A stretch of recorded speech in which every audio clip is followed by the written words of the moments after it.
জিনিসপত্রের যে দাম, এখন আর কিছু ফেলে দিতে মন চায় না। যে লাউয়ের খোসাটা এতদিন ফেলে দিতাম, আজ সেই দিয়েই বানিয়ে নিচ্ছি মজাদার একটা ভাজি। সত্যি বলতে সংসার করতে গেলে ছোট ছোট জিনিসেরও হিসাব রাখতে হয়। আগে ভাবতাম খোসা মানেই ফেলে দেওয়া জিনিস, কিন্তু এখন মনে হয় একটু বুদ্ধি খাটালেই অপচয় কমানো যায়। তাই আজ লাউয়ের খোসার সাথে আলু দিয়ে ভাজি করছি।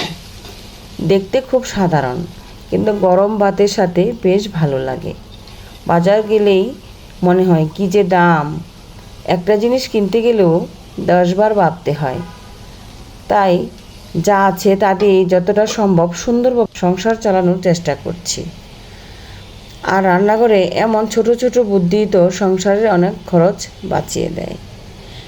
শেষে যখন ভাতের সাথে এই ভাজিটা নিয়ে বসবো, তখন মনে হবে ফেলে দেওয়া জিনিসও যত্ন পেলে কিন্তু খাবারের টেবিলে জায়গা করে নিতে পারে।